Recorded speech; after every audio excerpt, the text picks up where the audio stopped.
Week number 10 of the 2025 fantasy football season kicks off tomorrow night on Thursday Night Football. In today's video, I'm going to help you guys set your lineup at the wide receiver position, going in depth from every single matchup from Thursday Night Football all the way up until Monday Night Football. And I'll be telling you guys whether I believe you should start or sit the wide receivers in all those games, as well as what range I believe they'll finish in by the end of the week. It is important to note that we have 4 teams on bye this week: the Bengals, the Cowboys, the Titans, and the Kansas City Chiefs. If you guys are new to the channel, make sure you guys hit that subscribe button down below if you do end up enjoying. So without further ado, let's get into today's video. We begin with Thursday Night Football. The Las Vegas Raiders going up against the Denver Broncos in Mile High. Now for the Broncos, Courtland Sutton had his second mid-performance in a row. Last week up against the Houston Texans in Houston, how he performed was foreseen in the ancient text. Facing the Texans defense is the 4th worst matchup for wide receivers, but this is a polar opposite matchup for wide receivers, as the Raiders allow the 4th most points to wide receivers on a per game basis. So based on how Sutton has looked this season, based on how much of a wagon the Denver Broncos offense appears to be, I got Sutton as a top 12 option. He is locked in as a low end wide receiver 1 this week. Last week I listed Troy Franklin as a sit due to the rough matchup up against the Texans, and I was correct. He was the wide receiver 48 with 4 receptions on 10 targets for 27 yards. The week prior up against Dallas, he was the wide receiver 1. This week in a great matchup, I do believe Franklin will end up bouncing back as a mid-range wide receiver 3, especially considering he has recorded 8+ targets now in 3 straight games. For the other wide receivers here in Denver, Marvin Mims returned to practice on Tuesday with a concussion. His availability for Thursday is certainly in question, so this is something we may have to follow up until kickoff. Whether he is in or out, though, doesn't really matter for your normal fantasy league. You aren't playing Mims or Pat Bryant, whoever the wide receiver 3 ends up being on this offense entering into the week. For the Raiders, with Jacoby Myers in Jacksonville, Trey Tucker is now the clear wide receiver 1 in Las Vegas. And with the offense looking far better with Brock Bowers back, I'm excited to see how Trey Tucker does perform. But up against the Broncos defense, even without Patrick Surtain, this is going to be a tough code to crack. The Broncos are the worst matchup for wide receivers on a per game basis. So while I have some hope going forward for Trey Tucker, this just feels like a spot where you are glad you left Tucker on your bench. For Tyler Lockett, he joins up with his old pals Geno Smith and Pete Carroll, and he had 1 target in his debut with the team last week. And while I would think he does slot in as the clear wide receiver 2 in this offense, he just has such little upside, and this is such a bad matchup. Tyler Lockett shouldn't even be on anyone's fantasy team. Jack Besh and all the other ancillary wide receiver options on the Raiders are so relevant that it's not even worth discussing them. You are never going to play them. Now we move to Germany, Berlin, 9:30 a.m. Eastern Standard Time on Sunday. The Atlanta Falcons at the "This is our Colts, this is our team, we bleed blue. This is our Colts, whether win or lose, we love them." For the Colts, for the shoe, beat the Falcons. All right, despite Daniel Jones becoming a turnover machine last week in Pittsburgh, Michael Pittman Jr. was still the wide receiver 9 with 9 receptions on 12 targets for 115 yards. He has been an incredibly boom or bust option this season, with 7 of 9 games inside the top 22, and his 2 games outside of the top 22, he fell outside the top 60, with back-to-back finishes inside the top 9, even in the 26th best matchup for wide receivers on a per-game basis up against the Falcons. I want to be all over Michael Pittman Jr. this week. Pause. I got him as a low-end wide receiver 1.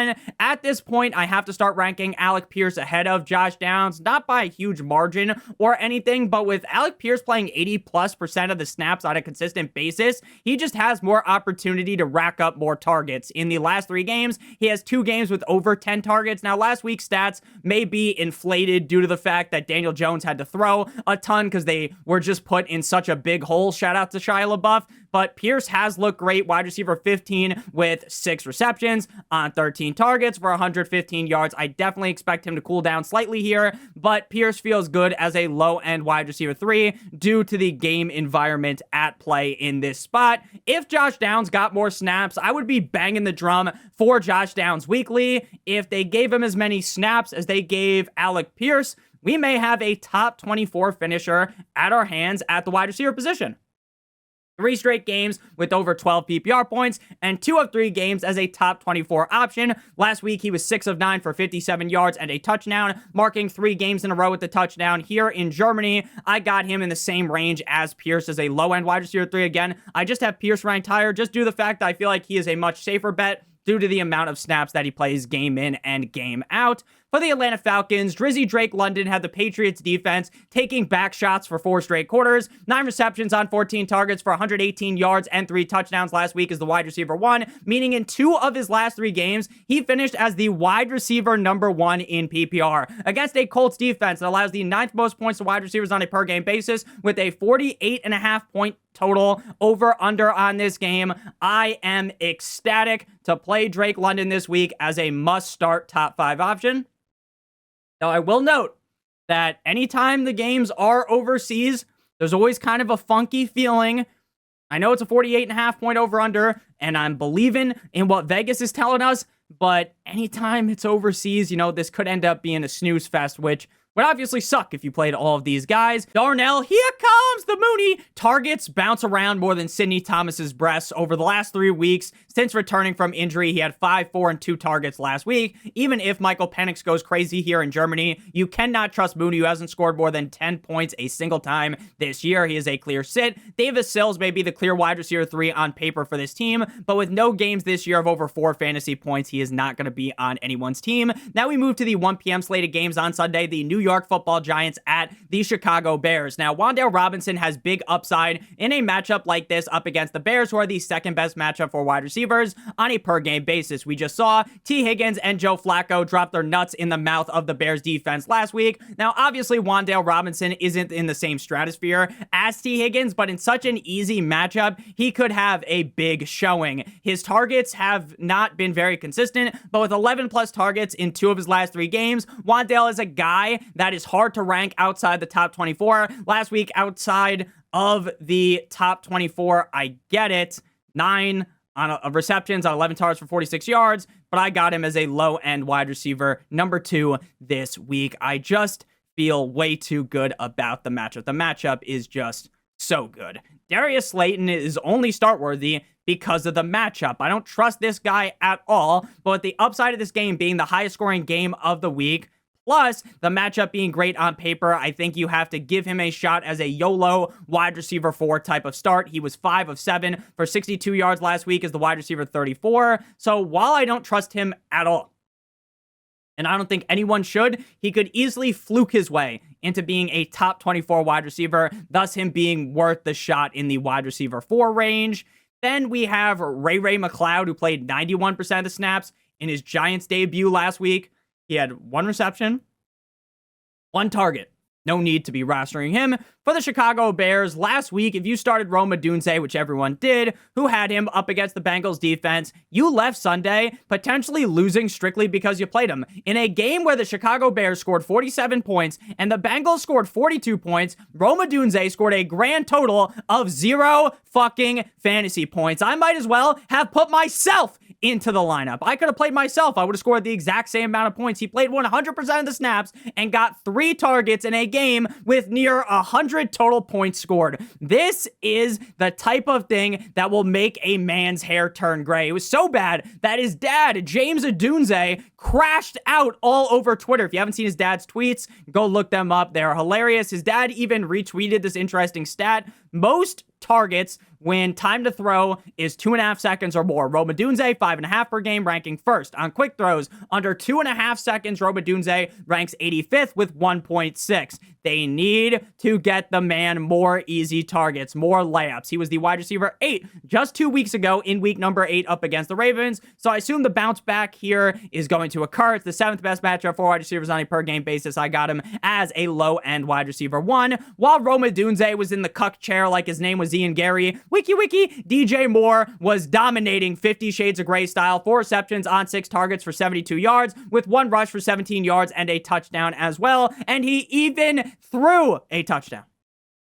He threw a touchdown in that game for 2 yards. Ben Johnson was truly in his bag last week in such a great matchup. I can see DJ Moore getting dirty again. I don't think I will ever feel 100% confident in him due to all the weapons that they have in this offense, especially with the emergence of Colston Loveland, but I do think he should be able to finish as a low-end wide receiver number 2. If DJ Moore having a great game and Rome Odunze shitting the bed makes you mad, you would be even more mad when you figured out that Olamide Zaccheaus was 6 of 8 for 58 yards and a touchdown. One great game up against a bum Bengals defense, though, doesn't move the needle for me. He belongs on the waivers. Now we move to the Buffalo Bills at the Miami Dolphins before we break down this game in depth at the wide receiver position, as well as the rest of the games on the Week 10 slate. I would like to give you guys a quick word for our friends and our partner over at Underdog. If you're brand new to Underdog and sign up using promo code Notorious or by clicking on the link in the video description, you receive a free pick plus a first down deposit offer of up to $1,000 in bonus funds as well if you play $5 in the pick'em, and you will receive an additional $100 in bonus funds or in bonus entries. How does the pick'em work, you might ask? It's incredibly simple. You make at least 2 picks on the higher or the lower.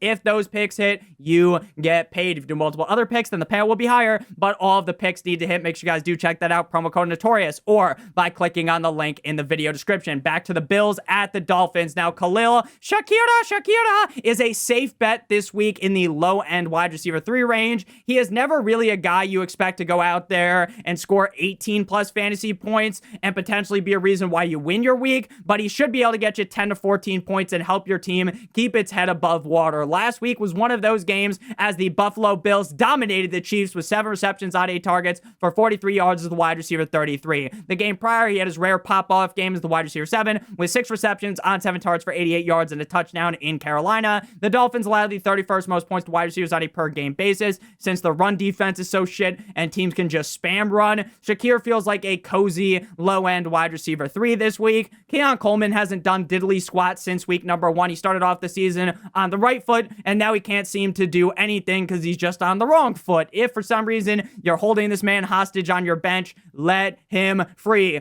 All Bills wide receivers not named Khalil Shakir cannot be started or rostered, so I'm not going to play the guessing game on which wide receiver 3 on the Bills will actually end up being the wide receiver 3 getting his 2 targets last week. You know, the last couple weeks, it kind of feels like maybe it's Terrell Shavers. It just as easily be Jets legend Elijah Moore, though. Jalen Waddle away. Waddle has been eating good ever since Tyreek went down up against the Jets in week 4. 3 of 5 games is a top 18 option. 4 of 5 games with 15 or more PPR points. Last week up against the Ravens, he was 6 of 9. Very nice. I like for 82 yards with a huge catch called back by Fugazi. Penalty on Ollie Gordon when all the guy did was fall. A penalty that ultimately shot the Dolphins in the foot, and it was all downhill from there. Earlier on in the season, up against the Bills with Tyreek, Waddle was 5 of 6 for 39 yards and a touchdown as the wide receiver 22. The Bills are the 22nd best matchup for wide receivers on a per-game basis. I expect the Dolphins to be getting absolutely dicked down in this game, so they're going to be throwing the ball late, leading to Waddle having a solid showing as a low-end wide receiver 1, especially considering Vegas has this game as the highest over-under on the week. Malik Washington was one of the 2 Washingtons that lost a fumble and helped Eiffel Tower the Dolphins last week.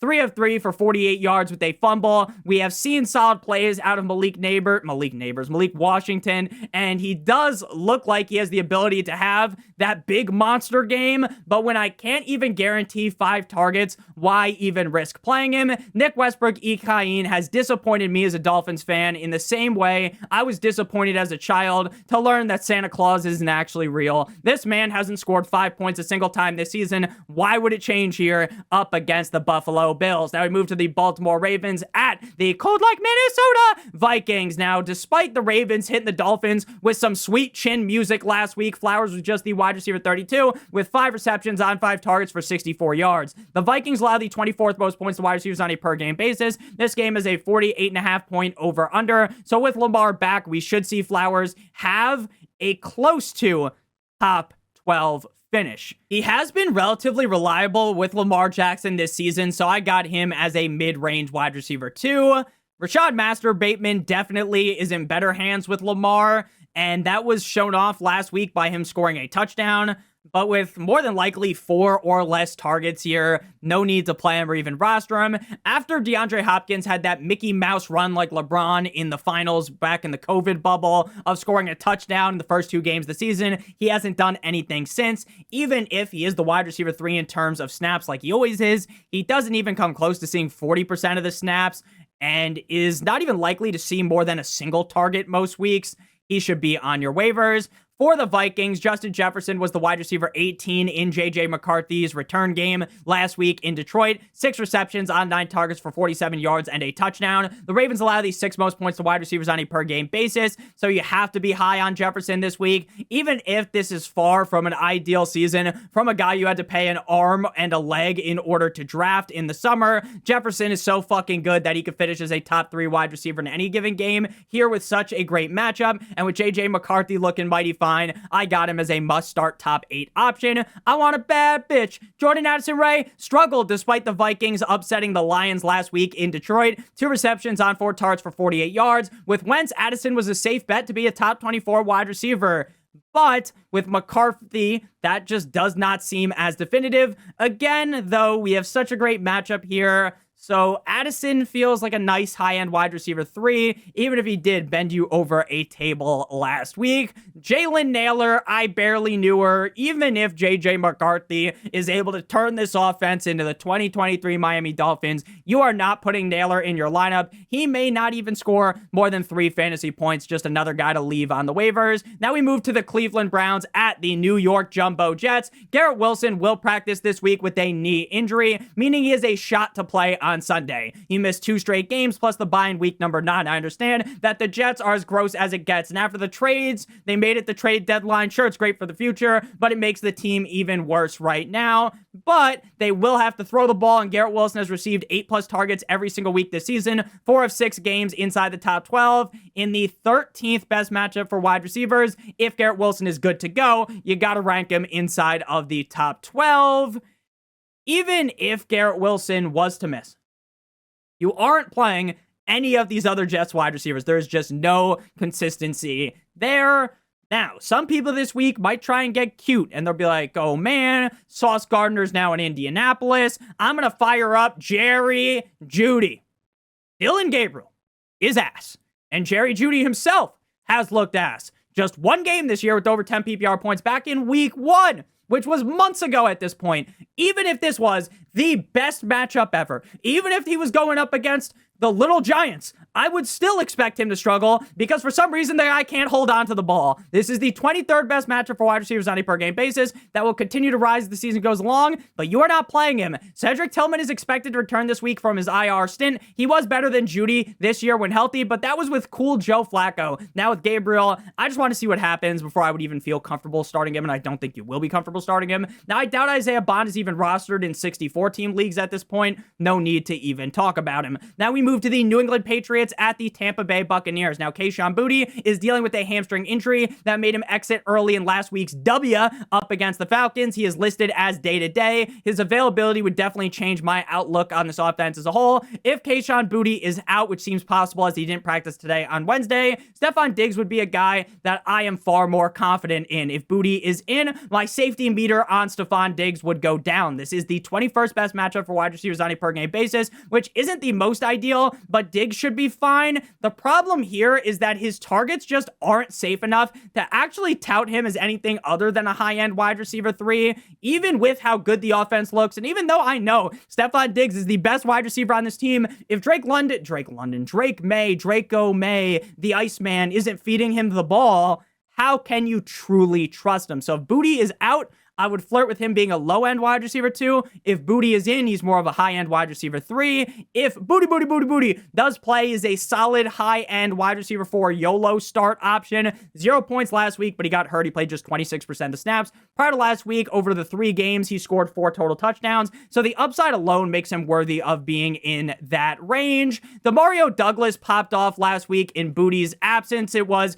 the Mario time with 4 receptions on 6 targets for 100 yards and a touchdown. If Boutte is out, he would be in the same range as Boutte as a YOLO wide receiver 4 option. If he is in, then there is no need to play DeMario Douglas. For the Tampa Bay Buccaneers, Since returning from injury, Emeka Egbuka has been on the struggle bus. Him not missing any time with the hamstring injury may have led to the reduction in production. Now, I am as much of a doctor as Johnny Sins, but him returning just a week later from a hamstring injury isn't the most ideal. 3 straight games with under 10 fantasy points going into the bye, so we could blame the injury. We could also blame Baker, who's been notably worse as of recently. So coming out the bye week, I expect a better looking version of this offense as a whole. Back-to-back games with 9+ targets, even with him being banged up with the hamstring. So I'm not going to panic yet on Emeka Egbuka. The Patriots are the 15th best matchup for wide receivers on a per game basis. So I expect Egbuka to hop back on the saddle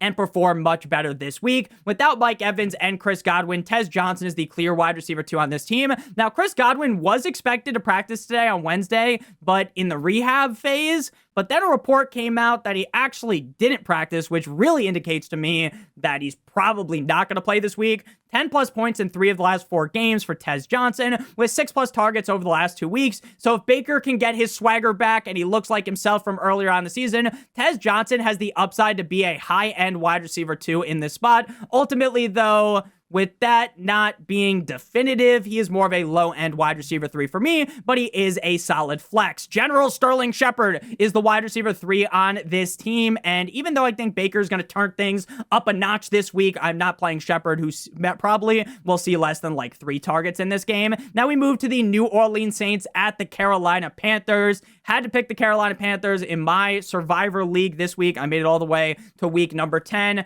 And I'm going to be honest with you, I think the Saints are straight up ass, but I am kind of worried about maybe them just upsetting, because the Panthers just beat the Packers.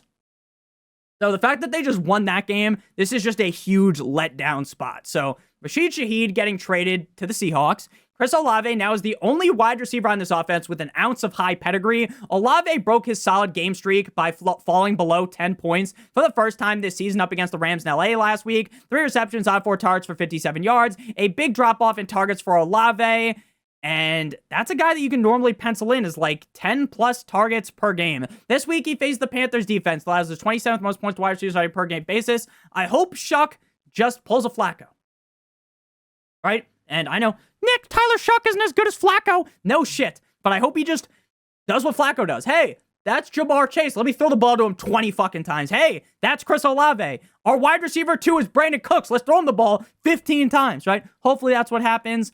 I don't know if that will happen. I do think Olave still will get enough volume to be a low-end wide receiver 2 this week. Brandon Cooks is now the wide receiver 2 on this team without Shaheed, making him just one of the worst, if not the worst, wide receiver 2 in the NFL. I love Brandon Cooks, but he's far from the guy he was just a couple of years ago. With Shuck under center, I don't project a revival here. Shout out to Zach Bryan. Leave him on your waivers. The Von Vele also needs to be on waivers because you're not starting the Saints wide receiver 3 in big 2025. While the Panthers did upset the Packers last week in Lambeau, T-Mac was not a big contributor at all. It was really just all Rico Dowdle who had the team on his back. Greg Jennings style. Tedero was 4 of 6 for 46 yards. The Saints are the 14th best matchup for wide receivers, so I do expect him to get back to being a top 24 wide receiver here. If Bryce Young was just halfway decent, I would be giving the Suka Lamink special to T-Mac. But because of how Bryce Young's been playing, he's more of just a low-end wide receiver number 2.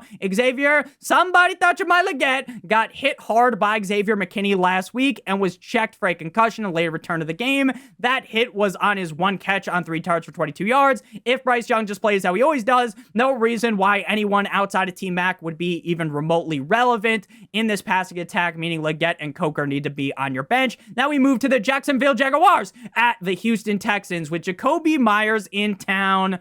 There might not be enough room for the both of us, brother. Parker Washington. I don't know why my accent went from, like a cowboy and that turned into a Hulkamaniac, brother. Jacoby Myers is in town, right? And that makes you feel a little bit worse about Parker Washington.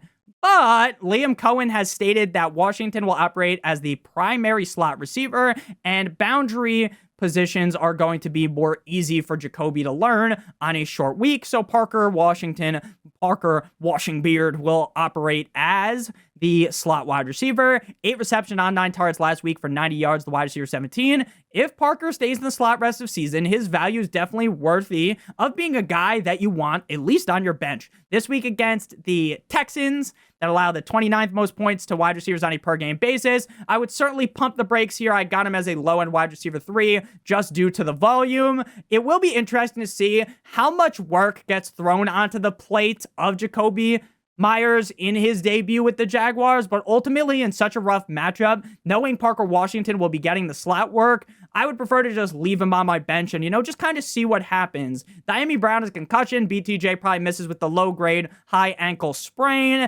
Elevating a bunch of NPCs to get more looks, you would leave those guys on the waivers. For the Texans, Nico Collins has to just be the most frustrating player to watch in all of fantasy football.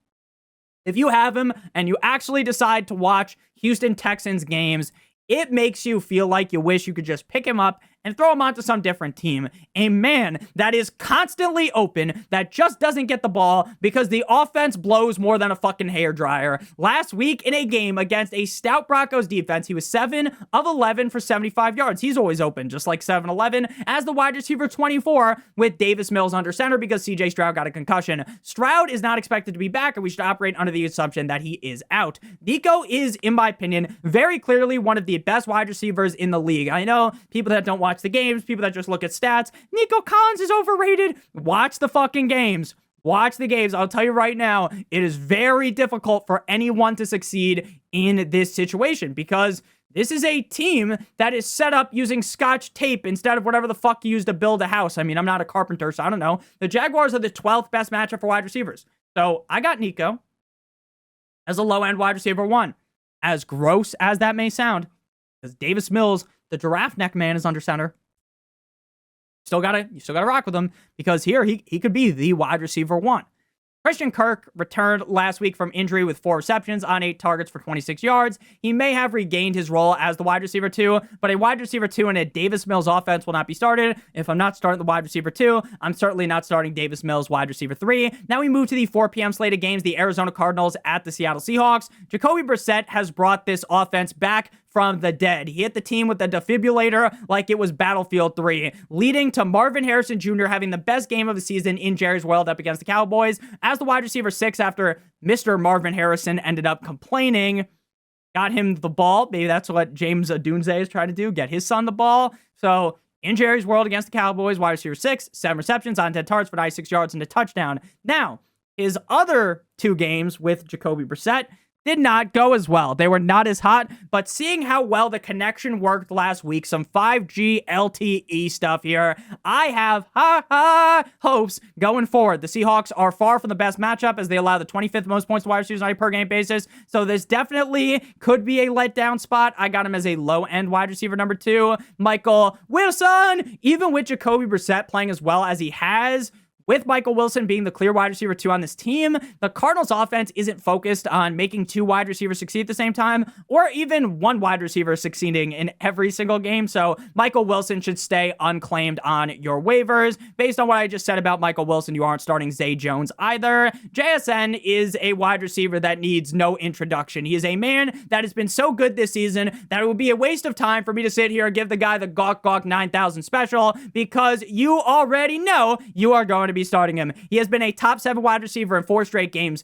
and was 8 of 9 for 129 yards and 1 rush for 11 yards last week in Washington, marking 4 consecutive games with over 100 yards. He has a clear path towards finishing as the wide receiver 1 overall in the season. The 19th best matchup for wide receivers here up against Arizona. He is a locked and loaded top 3 option at wide receiver this week. Rashid Shaheed getting traded to the Seahawks is great news for Shaheed. It doesn't move the needle at all for me when it comes to JSN and basically puts Cooper Kupp and Torrey Horton into a body bag. We saw Horton go 4 for 4 like he was at Wendy's last week for 48 yards and 2 touchdowns up against the Commanders, but the team didn't trade for Shaheed for him to be the 3rd option, for him to just fucking hand out Gatorade on the bench, right? He is the number 2 option on this team now in a fine enough matchup that could be a higher scoring game. Shaheed is a big upside play. I get the floor might not be the highest in his first ever game, but he is a high-end wide receiver 4 due to his speed. He is speed. Shout out to Lightning McQueen. with Shaheed now in Seattle. Torrey Horton, here's a who, can be cut off your fantasy team. Now we move to the Los Angeles Rams at the San Francisco 49ers. Based on the most recent report on Puka Nacua, Sean McVay is optimistic regarding where Puka is with the ribs injury. So I will stay hopeful here and, say Puka's going to play. But this is obviously something, if you have Puka Nacua you want to follow, you don't want to just throw the guy into your lineup. And then if he misses, you're like, Nick, you said he was going to play. Make sure you check your lineup, okay? 49% of the snaps last week up against the Saints. And with just 49% of the snaps, he ripped the Saints a new asshole. 7 receptions on 8 targets for 95 yards and a touchdown with 1 rush for 3 yards. So if he is back, the guy is deserving of a top 2 ranking at wide receiver weekly, regardless of the matchup. This is the 11th best wide receiver matchup on a per game basis. Puka is locked in as my wide receiver number 1. Devontae Adams has been on fire, NBA Jam style, over his last 2 games. Back-to-back weeks as a top 6 wide receiver with 5 receptions on 7 targets for 60 yards and 2 touchdowns as the wide receiver 3. This man is basically a free touchdown if you go one-on-one up against this man in the red area. In a top 12 matchup here, Adams is penciled in as a top 8 option for me. And honestly, if Puka was to miss time, which I don't expect, then we would just move Devontae Adams into being a top 5 play. Are you bipolar? I'm bi-winning. Jordan Whittington with Puka and Adams healthy. Any upside Whittington has in the garbage, you just leave him on your waivers. For the Niners, according to Kyle Shanahan, Ricky Rolex, Ricky Pearsall's timeline remains fuzzy, which to me sounds like he's going to be out again. It doesn't feel like they're rushing him back. They're kind of taking the long haul, and I would expect him to miss again. Without Ricky Rolex, Jennings has been the wide receiver 1. Now, just because you're the wide receiver 1 on the team doesn't mean that you actually score a high amount of fantasy points here, but he should see the most targets, 7 targets in 2 of the last 3 games, facing the Rams defense, who are the 17th best matchup for wide receivers. I'm fine if you have to, play him as a low-end wide receiver 3. Kendrick Bourne had his time in the limelight, but that time has faded, like that Kanye song. Just 2 targets in 2 of his last 3 games. No, in 2 of his last 3 games, he had more than 2 targets in one of those games. I'm just not willing to play him. If I'm not playing Kendrick Bourne, I'm certainly not playing Demarcus fucking Robinson. Now we move to the Detroit Lions at the left hands up. Who are we? The Commanders, a rematch from the playoffs last year. Sadly, this is not the Commanders that we had last year. Amon-Ra St. Brown is one of the safest wide receivers in all of fantasy land. The man continues to get a large amount of targets weekly and be a consistent top 12 option. Last week, he was the wide receiver 11 with 9 receptions on 13 targets for 97 yards. And while losing to the Vikings felt like a smack in the face to Lions fans, I still feel very good about the Lions' outlook going forward. In the 5th best matchup for wide receivers on a per game basis, Amon-Ra St. Brown is a clear top 5 option on the week. Jameson Williams had a rare good showing last week. This year, he's had 5 of 8 games where he ranked outside the top 50 and 2 of 8 games inside the top 12. Last week, he was the wide receiver 19 with 4 receptions on 6 targets for 66 yards and a touchdown. Even in a great matchup here, though, I am hesitant to truly believe in Jameson Williams, as we have seen him flop like a fish multiple times this season in matchups where you think things are going to go well, where you think things will be all fine and dandy. Jameson Williams will have a great game, and then he just fucks you right in the behind. So even with the Commanders being a wet dream spot for wide receivers, J-Mo is a YOLO, that's the motto, wide receiver 4 type of guy. Isaac Tesla has his flashes this season of looking good, but ultimately, if I can't guarantee the guy's going to get a single target, you're not going to let this guy burn a hole in your bench and sit there, so you got to cut him. Head coach Dan Quinn says he does not foresee Terry McLaurin playing in week number 10 with the quad injury, which would make sense considering this team is in no state to rush him back following the Jaden Stormy Daniels injury. And the fact is the team is a bye in week 12 after they play the Dolphins in Espanol next week, which makes no sense. What a dog shit matchup. Marcus Mariota versus Tua Tagovailoa, the battle of the ooses for that Umafala thing that the ooses wear in Feeling Real Oozy in the WWE, the thing that Roman Reigns has. Give that to Tua or Mariota, whoever wins. What a fucking disgrace. Debo is the clear wide receiver 1 on this team right now. He's the captain now. And while the outlook of this team as a whole is very, very, very, very bleak, based on what we have seen with Debo this year, there is still some hope that he can stick as a wide receiver 2 option weekly for you in a game where the Commanders should be trailing in the 8th best matchup for wide receivers on a per game basis. Debo should see enough targets to finish as a mid-range wide receiver number 2. With Luke McCaffrey out of the picture, Chris Moore and Jalen stay in your lane will complete for the wide receiver 2 role until Singletary comes back, but with Jaden Daniels out and Mariota being pretty meh, right? Not the best. There's just no need to play the guessing game here. I'm starting neither of those guys. Now we move to, cause you waited all day for Sunday night, the Pittsburgh Steelers at the Los Angeles Superchargers. DK Metcalf hit you with a steel-toed boot straight to the balls last week. Wide receiver 78 up against the Colts in a winning effort with 2 receptions on 4 targets for 6 yards. Prior to last week, he scored a touchdown in 5 of 6 games. The matchup on paper this week is brutal, as the Chargers allow the 28th most points to wide receivers on a per-game basis. So the bells are ringing here from the bust alarm. This could be a bad showing, but I would expect him to be more involved here and at least be decent enough in a game where the Steelers should have to throw the ball more. He's a low-end wide receiver number 2. Calvin Austin looked okay last week. You definitely would have rather have had him than DK Metcalf if you somehow could have rubbed the crystal ball and seen this coming. 5 of 6 for 56 yards to the wide receiver 35, but at the end of the day, he isn't even a lock to get 6 points, so you aren't playing him in a tougher matchup. For the Chargers, Ladd McConkey had his first slip up after just having a 4-game streak of dominance from weeks 5 through 8. Last week, he was the wide receiver 37 with 4 receptions on 7 targets for 56 yards. This week, without Joe Alt, the team should be hitting Ladd more, which occurred when Alt first went down. So in the third best matchup for wide receivers on a per-game basis, I feel great about a bounce back this week. I got him as a low-end wide receiver 1 inside the top 12. While Ladd McConkey was on the struggle bus, Keenan Allen was right there next to him, sitting next to him like 2 peas in a pod in Tennessee, just 2 receptions on 5 targets for 41 yards, the wide receiver 56. Keenan has been largely boom or bust this season with 4 games over 17 points out of 9 games and 4 games under 10 points. In such a good matchup here, I think the upside should come to fruition. I got him as a low-end wide receiver 2. QJ Quentin Johnston was the only wide receiver that didn't go bust for the Chargers, 4 of 5 for 53 yards and a touchdown. His targets have dipped heavily since the tear he went off to start off the season. He has even had a game with 0 targets back in week 8, so out of this Chargers wide receiver group, he appears to be the most risky, but in such a great matchup, you kind of just have to bite the bullet and start him. I got him as a low-end wide receiver 3. That's it, man. The Chargers are kind of just Russian roulette. Play them all. You feel the best about Ladd. You feel mid-range about Keenan. You feel the worst about QJ. But if QJ is the wide receiver 1, ends up as like a top 12 option, I don't think anyone would genuinely be surprised. We didn't talk about Roman Wilson for the Steelers. He was the wide receiver 10 back in week 8. And then last week, he scored negative points, which is obviously a guy you don't want on your team. Now we move to Monday Night Football, the Philadelphia Eagles at the Green Bay Packers. Now, A.J. Brown missed week 8 up against the Giants prior to last week's bye with a hamstring injury. We have really no information right now as I'm recording this video, so this will be an injury that we got to follow throughout the week. For the video, we will just operate under the assumption that he plays. If he is not playing, that would elevate Devontae Smith. AJB has been a top 20 wide receiver in back-to-back games, and while he is as inconsistent as it gets, he's consistently inconsistent.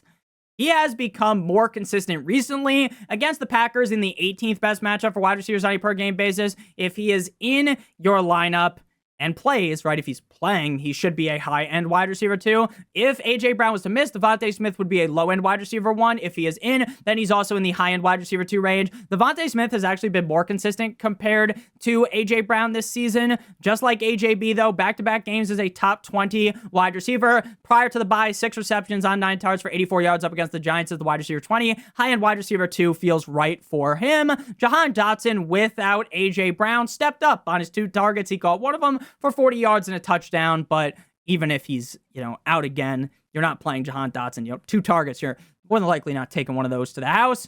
Romeo Doubs, even with the return of Christian Watson, Romeo Doubs remains as the wide receiver 1 on this team, with his throne maybe potentially being challenged by Christian Watson as they gave him more and more snaps. Doubs is still the clear safe option on this team. Top 30 wide receiver in 3 of the last 4 games. Last week up against the Panthers in a loss that was so shocking that you would have thought that Palpatine was behind it. He was 7 of 10 for 91 yards in a game where the offense couldn't get it up. Facing the Eagles this week, who are the 20th best matchup for wide receivers on a per game basis, he is sitting in the solid mid-range wide receiver 3 range. Christian Watson did see a 10% snap increase from week 8 in his debut to last week. He was getting the same targets, though. He had 4 targets in back-to-back games, 2 of 4 last week for 58 yards. It is clear that he has the ability to have a big game, but ultimately I just don't view him as trustworthy enough to mark him as a start just yet. But with the loss of Tucker Kraft mac and cheese, he could easily be far more relevant in this offense going forward. Matthew Golden-Scar's chance of breaking out in his rookie year are just